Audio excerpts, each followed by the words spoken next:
My name is Sarah Lufton, and I'm the Chief Development Officer at UJA Federation. And we really appreciate you giving us the time towards the end of the year and maybe potentially over some of your lunch hours, but on such an important topic. Um, we need to start just by saying our heart is still breaking for the Jewish community in Sydney. We can't imagine what they are going through. I know that I speak for everyone on the call right now when I say we're thinking of them, we're standing with them. There is something very, very special about being part of a global Jewish community in moments like this, where we know each other, we connect with one another, and we're there to support through times of crisis. And I know that so many people in Sydney and so many members of the Jewish community are incredibly appreciative right now of the support that they're hearing and seeing from global Jewish community. So thank you, and for reaching out to your friends there, and we'll continue to do the same as a community.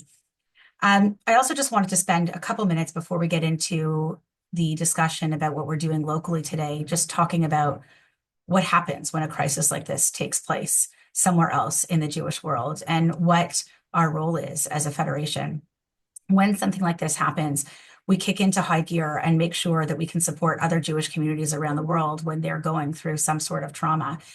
Most of you know that in every Jewish community in the world, where there's more than approximately 1,000 Jews, there is an entity like the Federation or like UJA in Toronto. And we might go by different names, but our organization principles are the same. We're there to make sure that the Jewish community is strong and healthy and has what it needs, and that we, in a more structured way, connect to one another. And we have direct access to each other to help. And we also connect back to Israel. And in a crisis, we can see that most clearly. And so what you might not know is there are really two channels or two ways that the global Jewish organizations locally, like the federations, connect into Israel and into something called the Jewish Agency in Israel. One is through something called Jewish Federations of North America, which is how the American federations primarily organize. And the other one is through an organization called Keren HaYesod.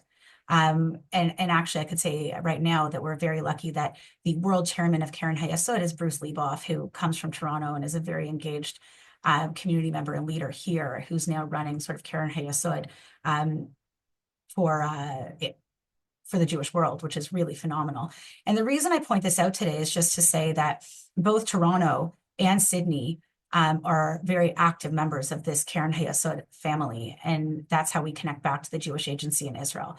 And so we were speaking with them more or less immediately after, trying to figure out how we could lend support, especially given all of the trauma and the fact that there are lots and lots of communities right now who are trying to learn from what's taken place and make sure at the same time we can support them.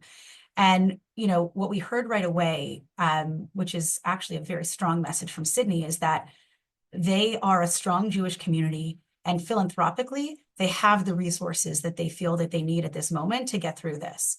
And that's not something that a lot of different Jewish communities around the world would be saying at this moment.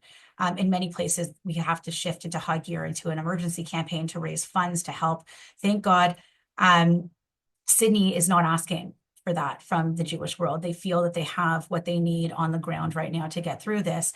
But the other thing I wanted to flag is that because so many, I'm sure, people on this call and so many members of the Jewish community are giving so much year over year, we're supporting the Jewish Agency to help with Jewish crisis already. And so there's something there called the Victims of Terror Fund that we already fund through, for instance, our annual campaign. And that Victims of Terror Fund, we traditionally have thought of as support for Israeli victims of terror, but it's not reserved just for them. Something that we learned right after this is that actually it's that fund, the Victims of Terror Fund through the Jewish Agency, that will provide urgent support also for Jewish victims of terror from around the world. And so they're already in a position to deploy funding and emergency grants to people whose lives have been impacted by this horrific, horrific incident of terrorism in Sydney. So I just wanted to sort of give that to kick off and say it's an amazing thing to be part of a world sort of global Jewish community where we can kick into gear right away, deploying resources. And really the message we've heard back from Jewish leaders in Sydney is, please don't stop fighting locally as well. This is a worldwide battle. This is not something that is limited to this incident, certainly not. It's not something that we know is limited to Israel. In fact, Israelis are now, as I'm sure with you, reaching out to us in the diaspora and saying, we're thinking about you, we're worried about you. And really, things have changed drastically. Um, I'm going to kick off now and talk about the substance of the call today. But I did want to just share that we've had the opportunity, me, Noah Shack, a number of us, we've had the opportunity to speak with media all week this week. And they've asked us over and over again if we're surprised. And I have said, absolutely not. We are not surprised. We are incredibly heartbroken and anxious, but we're not surprised because we've been shouting from the rooftops that this has been a possibility for years. The Toronto police, as an example, have put out a hate crimes report year over year over year for more than 2 decades now, saying that the Jewish community is the single most targeted ethnic and faith group in this city. So this is not something that we should be surprised about. And we have to acknowledge and say over and over again that hateful words turn into hateful actions. And it is this kind of normalization of Jew hatred and anti-Jew bigotry that will actually will turn into violence and terrorism. And so, yes, our hearts break for Sydney, and yes, we need to be there for them. But we also are very much, and you'll hear from Noah and Hirsch and Siobhan today, we also need to be very loud about the fact that this is not just a warning sign, but this is the reality that we are in. And that is what we need to be saying to friends, allies, peers, decision makers. This is the reality of what it means to be a member of the global Jewish community today, and not just the Jewish community, but frankly, the broader Canadian society. And so with that, I'm going to turn it over to my colleague, Javon, and just say, some of you know Javon Greenblatt. Javon Greenblatt is the CEO of the Jewish Security Network, JSN. JSN launched just over a year ago. We've hit about a year now, just over a year. We're very lucky that Javon has moved from South Africa, where he worked in this area for decades and structured and created and led the development of their Jewish security agency. And now he's building out ours. And we've come a long way in a year, and you're going to hear from him now. We'll dig into security first and give everybody an update. Then we'll hear from my colleague at UJA, Hirsch Perlis, who oversees, among many other areas, our anti-Semitism strategy and how we are making grants and funding different agencies in the community in this space, because you'll hear from him. We've been doing a lot of rethinking in our normal reality, in our new reality, about how we fund, who we fund, what needs to be done in this space to achieve real results. And then last but certainly not least, we're going to hear from my colleague, Noah Shack, who's now the CEO of CEJA. And we'll be able to hear from him about CEJA's strategy, how they're focusing their efforts, some of the changes that they're making to address our current reality. And then we'll have time for questions. Last thing I'll say is just, you'll see a button at the very bottom of your screen called Q&A. We are going to allow for significant time for questions. So please, if you have questions throughout, we want to hear from you. Please put your questions in that Q&A. You can put it in there, and we will do our best to get to all of them. And if we can't get to yours, we'll make sure to take a record and get back to you. So with that, I will turn it over to Javon, and let's dig into security first. Javon, over to you. Thank you, Sarah. Obviously, from a JSN point of view, we're also devastated by what we saw in Sydney. Many of us in the security industry, and because the security Jewish communities around the world be very interconnected, work with other organizations and share ideas and thoughts and successes and failures with organizations like JSN in Australia and the UK and other places around the world. Many of us know some of the victims. We know those that were involved in protecting this event and other events, and those that were involved in responding to this horrific thing. So our thoughts and prayers go out to them, and to the victims and to the families, to the entire Australian Jewish community, and in fact to the entire global Jewish community, because this really has brought back home the reality of the world that we're living in. I think the one thing, and the talk today is going to be slightly different to what it would have been when we planned this, before Sunday's events in Sydney. But I think what it does is it highlights obviously the things that can and do go wrong when security, and it doesn't put judgment on the type of security that was put in place for this event, A lot has been said, a lot will emerge over the coming days and weeks. And I can tell you for a fact that there was security in place at this event. Things happen. But not only do we need to focus on the failures, we need to remember the many, many incidences and things that we know about and that we don't know about that were stopped. The attacks against the Jewish community. You see it in the media all the time. You saw something coming out, New York, etc., etc. For everyone that sadly enough does succeed, there are many, many, many others that are foiled and stopped because of the structures and systems that are put in place, both within the community, through the security industry, and also through policing. So let's not lose sight of that element of things, and let's keep working to be strong. We know, and I'm not going to speak about the political side of things, but words do turn to actions. When people say they're going to harm you, it means that many of them mean that. This thing of globalize the intifada, of course, has been said. No one's listened to it from a government point of view, but unfortunately, this is the reality. Words turn into actions. This is our history, and this is something that needs to be dealt with. But we, as a community, cannot withdraw into victimhood. I know this has devastated and it's made people really scared all over the world. It's many Jewish communities are asking, what is the future for Jewish communities in the diaspora? But as Jewish communities, we have a choice to make. We can be victims and we can go and hide and we can live in fear, or we could actively go out there and build the structures and systems that protect our community, become empowered, and do what we need to do to ensure that our community is safe and secure. North America, very much, we've looked in a world for the last 70, 80 years where government protects us, where government protects, police protect us, but we no longer live in that world. And it's not just about North America and it's not just about the West. This is the world we live in today.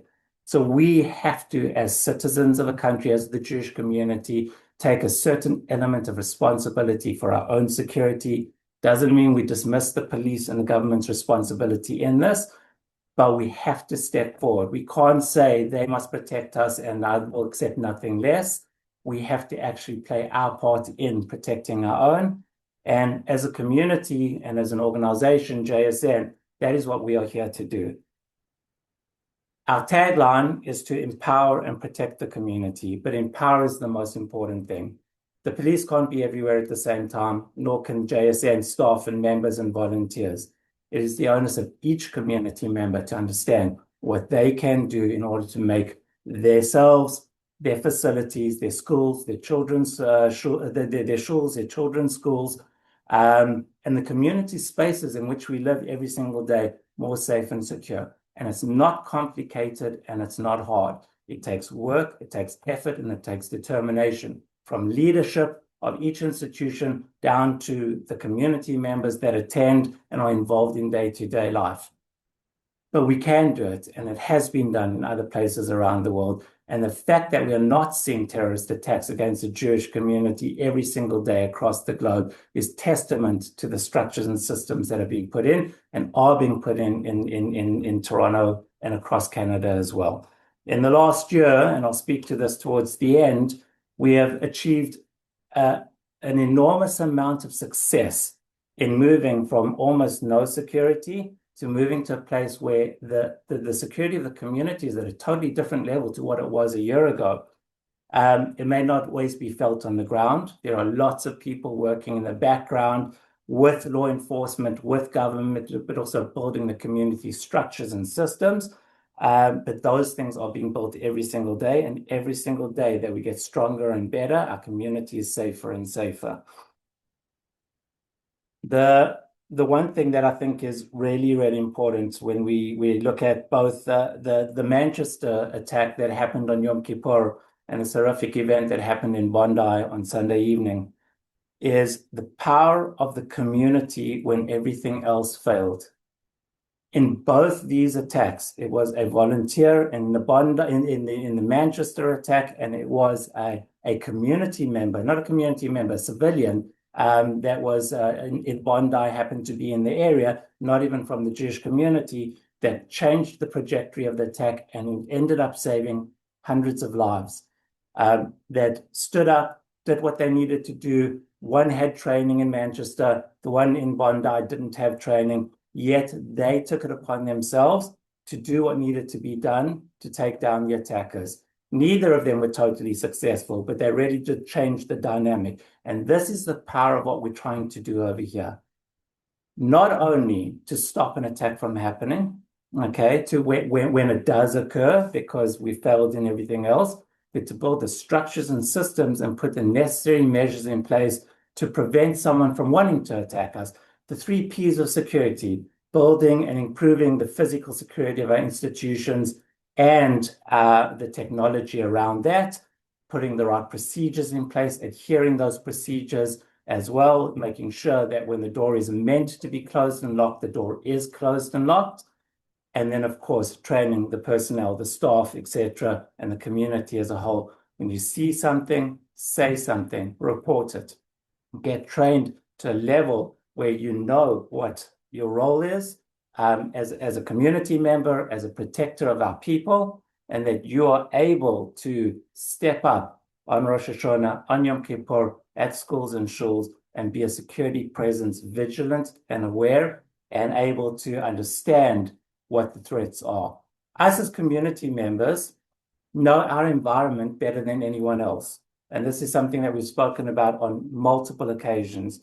We know what belongs and what doesn't belong. We have an intuitive recognition of what belongs around our schools, around our shuls, around our community, in our environment.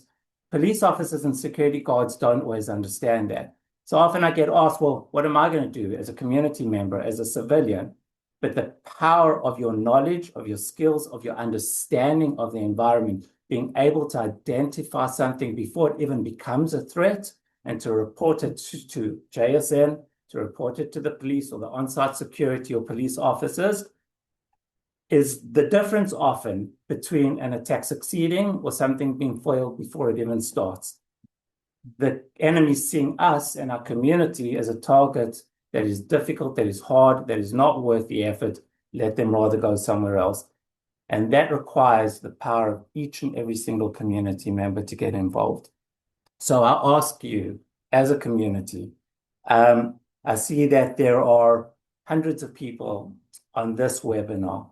There are many people that want to do something, that want to step up, that feel disempowered by what's happening around us on a day-to-day basis. I ask you to step up and become empowered. JSN offers courses. JSN offers community watch courses, which is vigilance, eyes and ears, what to do, how to recognize a threat, and what to do if you see something that is out of the ordinary, how to report it, and how to deal with basic security, emergency procedures, etc., etc. It's a 3-hour course, and it allows you then to go and work at your child's school as a volunteer or your synagogue as a volunteer, to help protect and ensure that those threats don't come close to us. We also run a 10-week course, which is a much more intensive course that involves self-defense, that involves much deeper security protocols and procedures, regular training on a month-to-month and a week-to-week basis. That 10-week course is what we call the Protector course.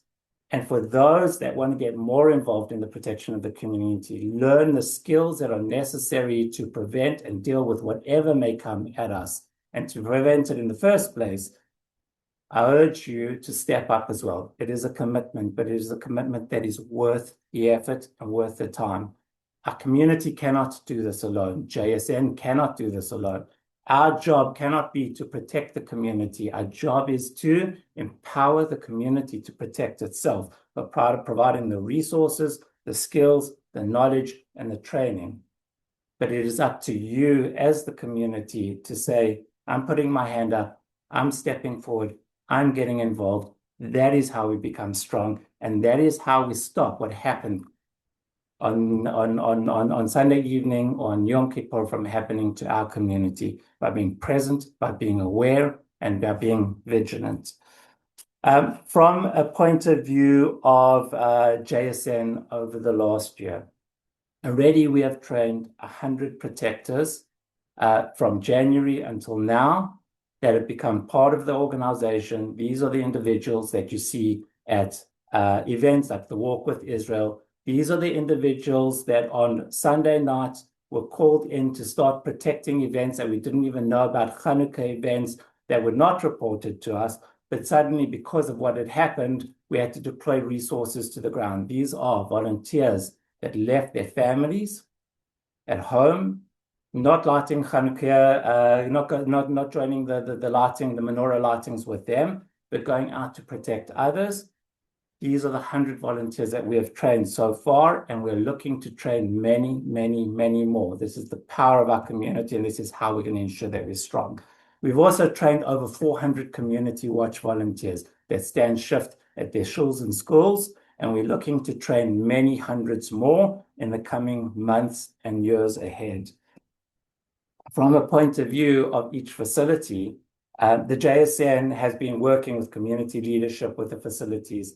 We've done assessments, threat assessments, and audits of over 70 facilities to date, with many more still to do. We've provided recommendations on improving the physical security, the technology, the procedures around those organizations. And we've provided funding from JSN Fund to almost 35 of those institutions to assist them in getting up and running. Now, that funding has been put forward because of the delays in some of the CCSP and the government and federal funding, which is taking a little longer, while at the same time, we want to get the security at our institutions up and running as quickly as possible. So we're making that funding available at our institutions. If you are running a school or a shul or a camp or a community building facility, please reach out to JSN and discuss with us how we can do an assessment for your facility and how we can support you financially. At the same time, together with CJ, Noah and his team, we are working with government to try and improve the federal funding grants that are available to try and make it a smoother and easier system for us to operate and work with, and to make it much more functional and speed up the process so that we could be utilizing a combination of community and government funding in order to protect our community. But we can't wait, and that's why we're moving forward today. Just from a point of view, our Security Operations Command Center, our SOC, is up and running 24/7, 365. It is a hub where community members can phone through, can report any concerns. Of course, in an emergency, 911 is your basic point of call, but in an emergency, phoning the police is, the first place that you go to. But anything else, you report to us. And even if you have reported to the police in an emergency, let us know. The number 437, and I'll put it up in a second, 437-222-3999 is the SOC number. It is available for the community. If you see something you don't like, if you're uncomfortable with something, if you just want to report something that makes you feel like that you're not sure, if you are not certain whether it's something that should or shouldn't be reported to the police, we are there. Phone us, report it, rather err on the side of caution, and we will work with you to make sure that it's not a threat, or if it is, to then escalate it to the right places. So that is working 24/7, 365. We also have now finalized a system where we're going to be bringing the camera feeds. I know this has been a long time in coming, and we spoke about it a year ago, but where we will be centralizing the camera feeds of all our facilities as they connect to JSN, so that we can centrally monitor it using artificial intelligence and other elements and things like that to ensure that we are proactive and watching our institutions. Any facility that wants to link to us, please reach out to us once again, and we will work with you to get that up and running over the coming weeks and months. I just want to reiterate, and I think my time is now up, so probably well over my time, so I apologize. In order for this community to be strong, we can't outsource our security to somebody else. We will work with Noah and the UJA team to lobby government to get the police support. And to a large degree, we have it already, and there are certain limitations there as well. We need to become a strong, empowered community from a security perspective. And the best way to do that is to get involved with JSN. So please, I ask you, I'm going to put something up on the screen in a second. Reach out to JSN, volunteer your time, commit to getting trained. It doesn't require intensive work. There are different levels of training that we can do for the community. And we look forward to building the security of our community and protecting, life in Jewish spaces and Jewish way of life across Toronto now and long into the future. So if anyone wants to take a quick screenshot or take a photo, we can post this up as well. I'm sure we can send this out. Yeah, These are the two Javon, I think courses. we'll send out the link. We're going to post it in the chat also. Okay, I've great. just asked the UJ host to put in the chat uh, Okay, perfect. I'll this share there, information. and that's perfect. Thank you very much. Thank you. And again, I mean, Javon says this every time I've heard him speak, and it really is the one message we all need to take away, which is security is not something we can outsource. It's not something that we can just hire people to do. We need to take control ourselves, which means we need to participate. And so at any age and stage, any role in this community, if you're walking around your child's school, your grandchild's school, and all your job is to see something and say something, you will spot an issue before an off-duty question time. Thank you very much for arranging this and for everyone for tuning in. I want to just reinforce what Hirsch said about the shift in approach from a shared values approach to a shared threats approach, ensuring that broader society understands that this isn't just about the Jewish community. This isn't just about anti-Semitism. It's not about us or sympathy for us and our parochial issues. It's about something that impacts them directly. And I think I'll start maybe with just a little bit about the current situation that we're facing in the wake of the attacks in Australia. Canada's top security agency just confirmed what we already know, that the same warning signs of unchecked anti-Semitism, radicalization, and violent extremism that contributed to the attack in Australia are also present here. And, the attacks on our institutions, our community members, the pro-terror mobs calling to globalize the Intifada, inciting violence, reports of Iranian agents and other hostile actors operating on Canadian soil, all of this was mirrored in Australia. And for more than 2 years, our community has called for governments at all levels and all over the country and law enforcement to take concrete action to confront the growing threat to our safety and our national security. And as Sarah said at the beginning, the Sydney attack wasn't a surprise. It's not an isolated incident. We saw the attack in Manchester, the attacks in the United States. This is an ongoing issue that's targeting Western democratic societies like our own. And in fact, there have been about a half dozen terror plots targeting Canadians over the last 18 months that thankfully our national security agencies have intercepted and thwarted. Eerily, a father-son duo inspired by ISIS had planned an attack on our Jewish community here that was intercepted by CSIS and the RCMP. Very, very similar to what ultimately played out on Bondi Beach over the weekend.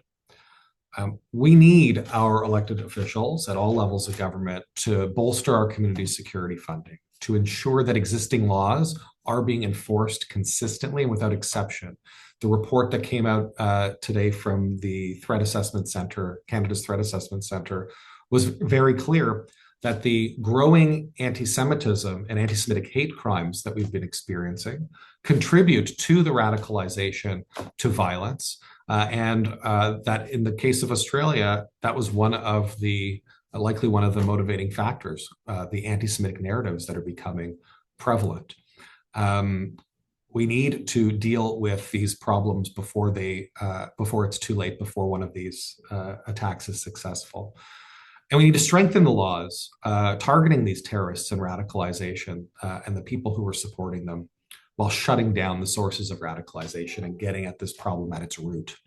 because ultimately the outpouring of sympathy and support that we've seen sweeping across the world is essential, but it didn't prevent the attacks in the United States. It didn't prevent the attack in Manchester, and it didn't prevent the attack in Sydney. And all of those good wishes are not going to prevent, God forbid, an attack here. We need action. And now's the time for people to wake up, to recognize that we have a serious problem of extremism and extremist violence here in Canada. And we need to take action before it's too late. And we're not looking over our shoulders, recognizing that we failed as a society. In undertaking this effort on behalf of the community, it's essential that we're doing so in a way that fosters collaboration and cooperation across as many Jewish advocacy organizations as possible. This isn't the Sija show. This is about uniting our community in the fight against this existential threat that confronts us and threatens to undermine the very foundations of this country that we call home. And we've been working very closely with organizations like Friends of Simon Wiesenthal Center, like B'nai B'rith, like Honest Reporting Canada, among others, to, as much as possible, align and present a united front for the community. And, you know, there's the old joke that people trot out about how there's two Jews and three opinions. And to an extent, that's truism.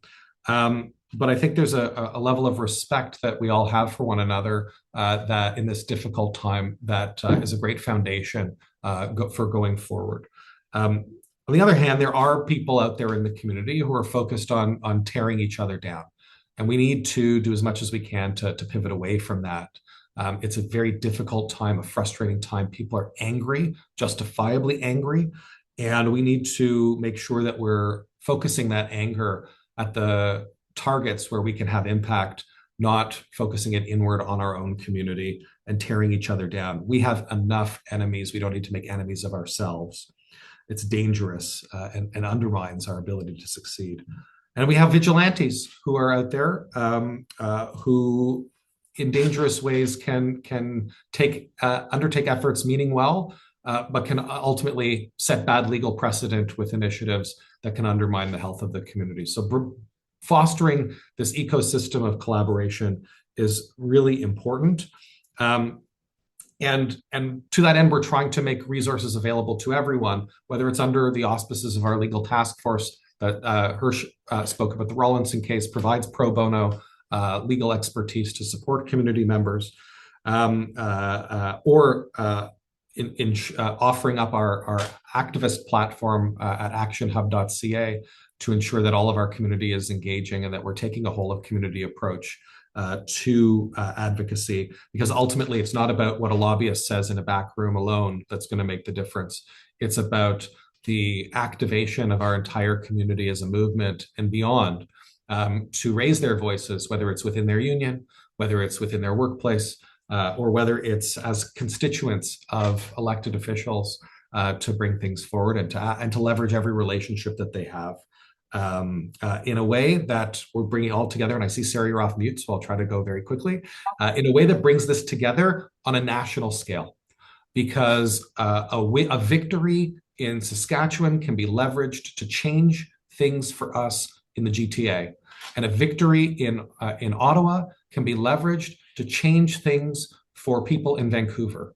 And if we're looking at this problem, which is national and transnational in scope, as something that we can chip away at everywhere in the country, then we're less isolated wherever we may live. And we have a better chance of succeeding and driving the change that we need. But again, not only for our community, for the health and well-being of Canada. The threat of extremism that we're confronting is ultimately existential for this country, and we need to build a united front to move against it. Thanks, Noah. So we're going to go to questions, but I wanted to just give a very, very quick sort of list of things so people aren't leaving this call saying, I hear about some big initiatives. lots of stuff being talked about, but what are we actually doing? We've raised a significant amount of funding, and where is it going and what are we doing? So I just want to give you a few very, very concrete things that have taken place.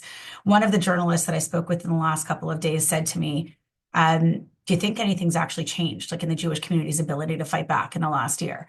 Or do you think it's the same? And I said, no, I think we've got a long way to go. And I do. And I think that everyone at UJ and CEJA recognize that this is a moment for a completely different way of thinking and a much more aggressive way of approaching all of this. And so please know that we are very much on the same page. But at the same time, I think we're in a wildly different spot in terms of our ability to fight back today than we were a year ago. In the last year, we have a few huge things that we've built. Number one, you've seen we've launched the Jewish Security Network. That's been a huge investment. We now have a full team operating, working with police and security services. We are working with dozens of institutions right now, and that list is growing by the day and will ultimately be over 200 institutions in Toronto.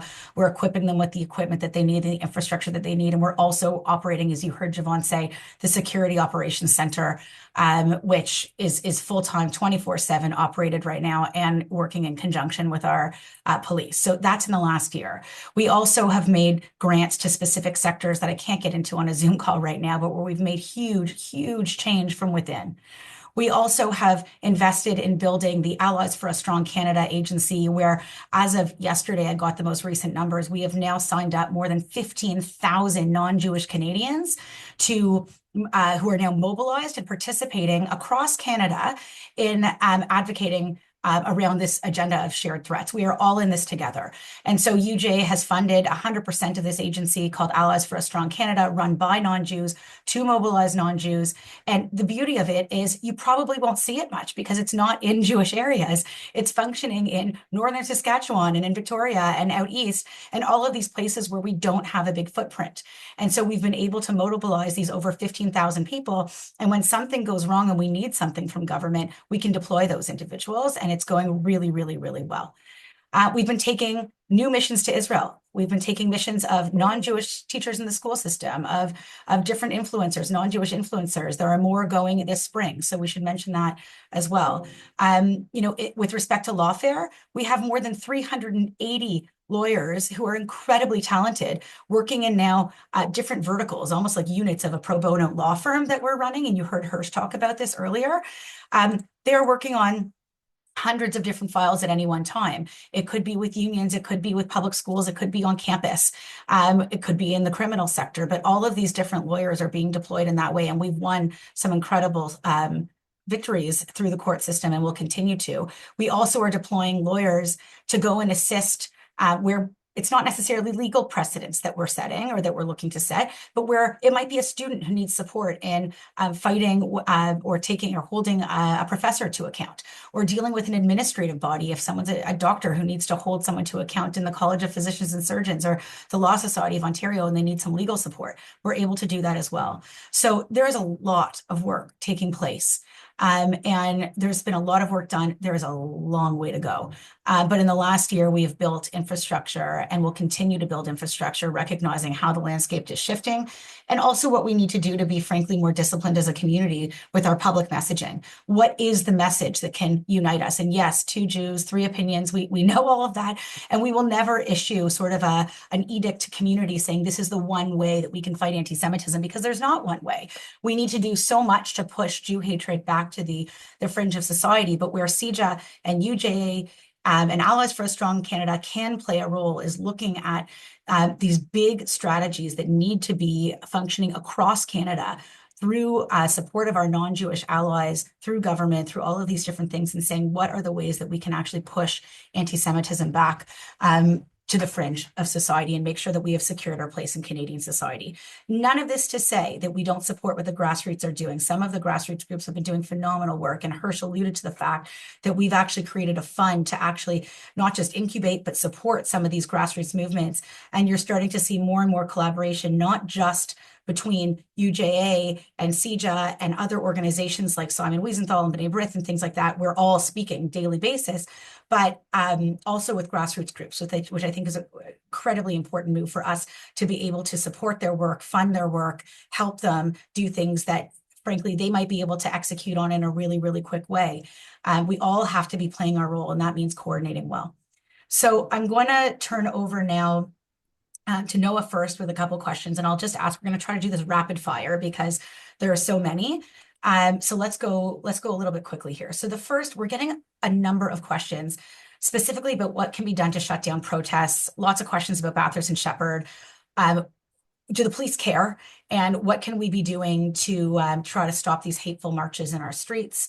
Why are they still allowed? So the short answer is, from everything that I understand, the police do care, and the police are frustrated that they have to be deployed every weekend.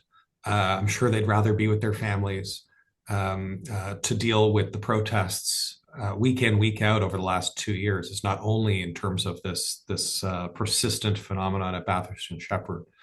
And this speaks to a problem that we're pushing hard to correct, where everybody is pointing the finger at somebody else. And that may be a convenient response to absolve one of responsibility. But the fact of the matter is, we need all levels of government to come together to give law enforcement the support that they need to get the job done. And there is no one specific magic wand that you wave and then everything goes away and we're in a better place. It's going to take all of those pieces of the puzzle coming together in order to get traction and to see action.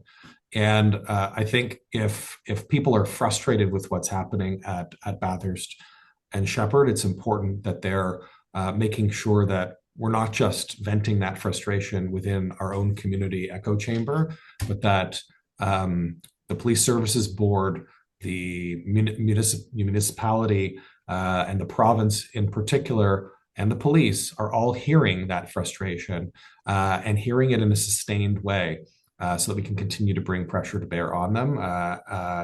Because it's not only going to be the voice of our advocacy organizations that is going to carry the day. It's the voices of residents who are the ultimate stakeholders in the neighborhood that are going to be the most powerful and impactful. And we stand ready to support anybody who wants to raise their voice on this issue to help make sure that can be done in the most impactful way. Thank you, Noah. And just specifically, can you just address one more sort of question that's somewhat connected? But why is the provincial government not prosecuting hate crimes as in a way that obviously we would like them to? Well, there's a number of different things that have been raised around this. Part of it has to do with the ways in which criminal hate promotion charges are prosecuted, and they're prosecuted differently than regular criminal charges. When we're talking about criminal hate promotion, it requires the sign-off of the provincial attorney general in order for a Crown to bring those charges forward. So somebody can say something absolutely odious and hateful with the intent of inciting hatred against our community, but unless the provincial attorney general deems it in the public interest, those cases will not go forward. There's currently a bill before Parliament federally that looks at changing that equation. And the reality is, in some cases, the attorneys general are moving forward with hate promotion cases. In other cases, it's a black hole, and those potential charges disappear, and we never hear from the AGs, and we never understand where it's gone. Something's got to give. Either that attorney general consent has to be removed so that Crowns can be empowered to prosecute these crimes like any other crime, or there have to be clear directives for the AGs to ensure transparency and timeliness in the consideration of these cases, and accountability for the decisions that they're making, whether to move forward with them or not. So that's part of it. There's a barrier in the process. In terms of other crimes, often there's been speculation that some of the lower level offenses just are getting discounted, that we have a clogged legal system, and that they're just not seen as serious enough. I think that's something that needs to be addressed. But I know that there are good police who want to arrest people breaking the law, good prosecutors who want to move cases forward. And it's important that they be empowered and that we see real action, not only for our community, but for the health of our criminal justice system and the faith that Canadians need to have in our justice system, a pillar of a democratic society, that if it breaks down, we're in a very dangerous and dark place as a country. Noah. I do want to make one other thing clear. I had commented a few minutes ago, just when I was talking about what we've done in the last year. UJA, when we first made an additional investment in anti-Semitism beyond sort of our normal funding of advocacy, was in May 2021. And if some of you remember, there was a surge of rockets that were coming into Israel in May 2021 from Gaza. And there was we saw in our evaluation of anti-Semitic incidents, we saw a huge sort of increase around May 2021. And that was the first time we started putting significant more dollars and research into Canadian public opinion on Jews, and also looking at messaging that would track and where we could invest dollars. One of the things that we started putting money into immediately was campus. And so we had a couple questions come up that said, what are we doing about, yes, public schools, but specifically campus? We have a whole stream of activity right now that we haven't actually had time to get into on this call, specifically on campus. So Hirsch, I'm going to ask you to, as quickly as you can, tell us what are we doing there, and where in particular, we identified the trigger points.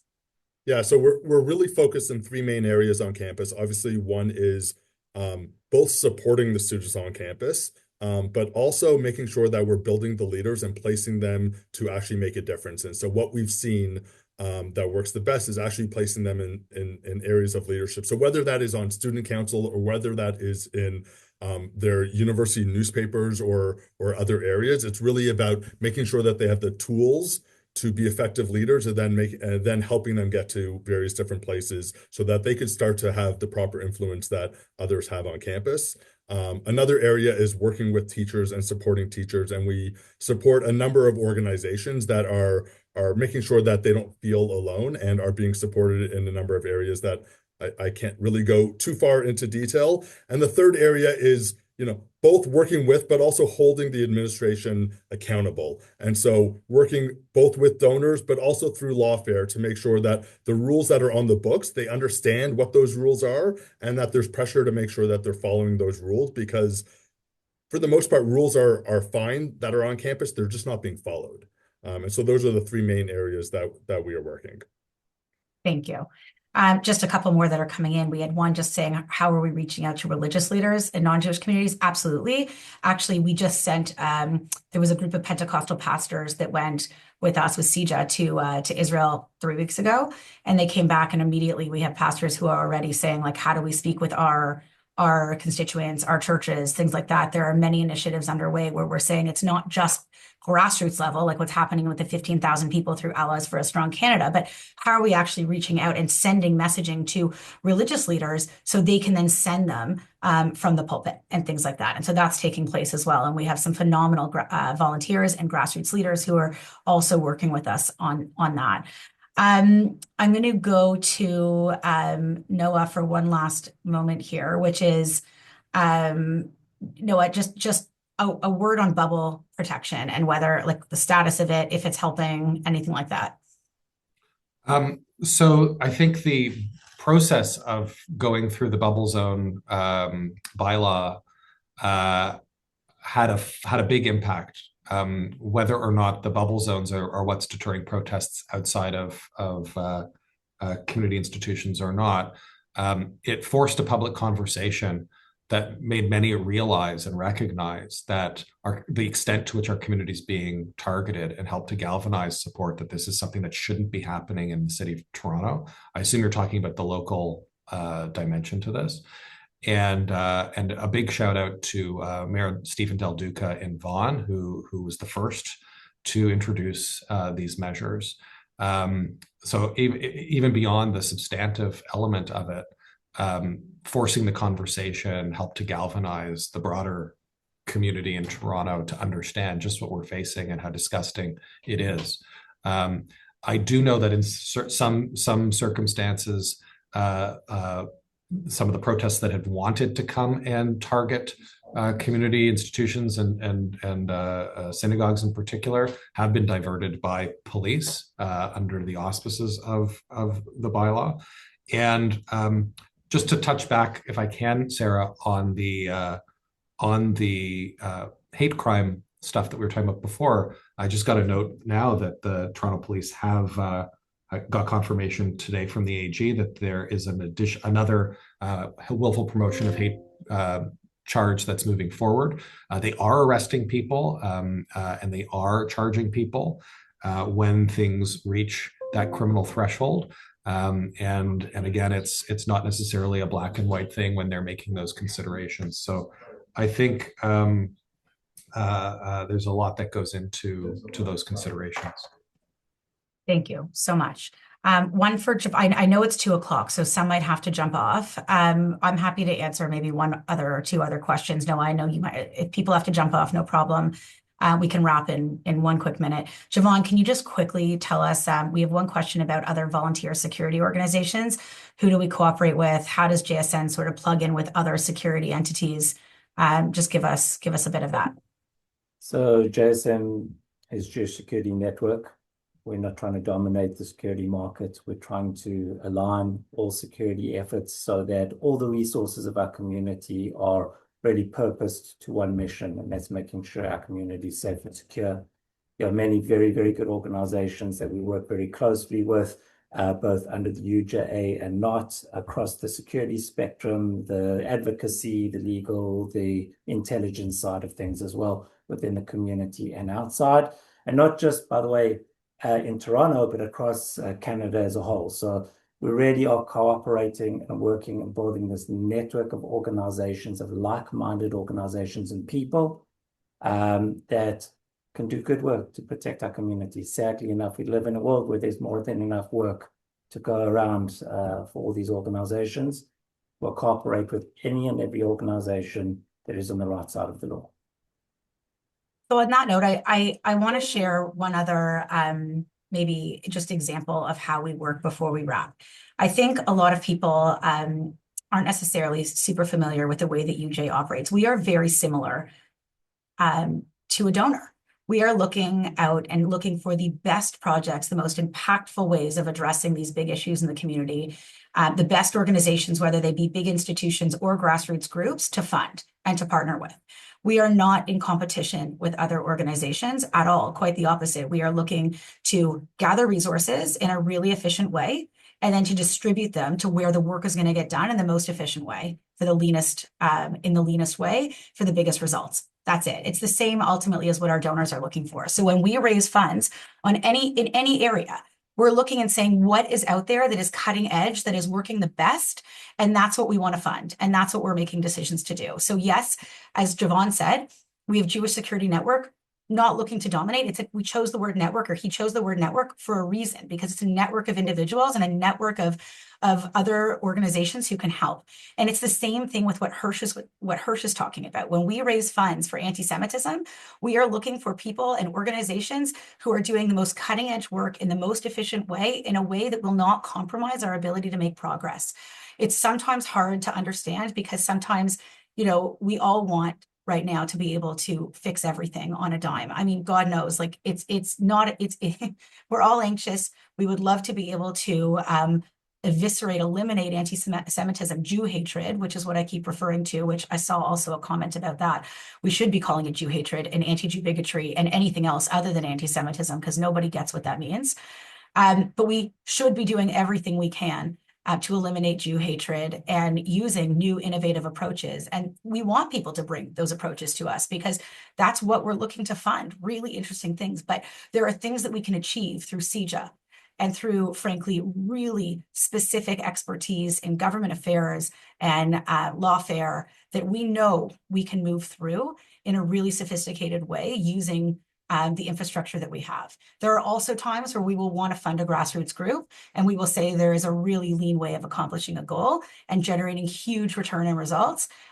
with, frankly, not as much money sometimes. And so we're looking to do that as well. And so that's our role with all things, not just in the space of anti-Semitism. If you look at what we've done in Israel, we've taken $100 million beyond our annual campaign, and we've sent it to Israel since October 7th. We haven't taken a penny of overhead on that.